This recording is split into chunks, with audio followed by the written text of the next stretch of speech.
Friends, ఇప్పుడు నేను వార్త తెలంగాణ కేబినెట్ సమావేశం చర్చించబోయే అంశాలు ఇవి అంటూ వార్తలు అయితే వస్తున్నాయి. మరి ఏంటి అంశాలు చూసేద్దాం ఫ్రెండ్స్.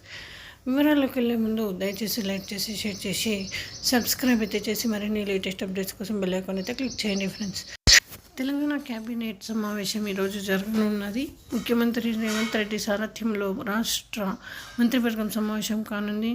ఈ జూన్ 2వ తేదీ రాష్ట్ర పునర్విభజన జరిగి 10 ఏళ్లు పూర్తి కానుండగా పునర్విభజన చట్టానికి సంబంధించి తెలంగాణ, ఏపీ మధ్య అపరిష్కృతంగా పెండింగ్లో ఉన్న అంశాలపై ప్రధానంగా చర్చ జరగనున్నట్లు తెలుస్తోంది. అలాగే ఆగస్టు 15 లోపు రైతు రుణమాఫీ చేసి తీరాలని ముఖ్యమంత్రి ఇప్పటికే అధికారులను ఆదేశించగా నిధుల సమీకరణపై కూడా చర్చలు జరుగుతున్నాయి.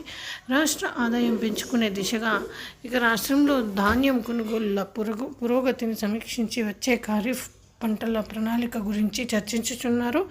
రాష్ట్ర ఆదాయం పెంచుకునే దిశగా వనరుల సమీకరణ, ఆదాయ పెంపు ప్రత్యామ్నాయాలపై కేబినెట్లో చర్చించినట్లు తెలుస్తోంది.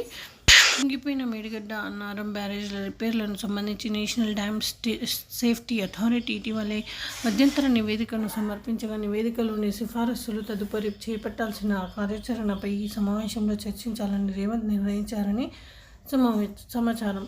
జూన్ నుంచి కొత్త విద్యా సంవత్సరం ఆరంభం కానున్న నేపథ్యంలో స్కూల్, కాలేజీల ప్రారంభానికి ముందే అవసరమైన సన్నాహక చర్యలు చేపట్టాలని అధికారులు ఆదేశించినట్టు తెలుస్తోంది. విద్యార్థుల నమోదు, పాఠ్య పుస్తకాలు, యూనిఫామ్లు పంపిణీ తదితర అంశాలపై కూడా చర్చ జరగనున్నట్టు సమాచారం. ఈ విధంగా వార్తలు అయితే వస్తున్నాయి ఫ్రెండ్స్. Thanks for watching.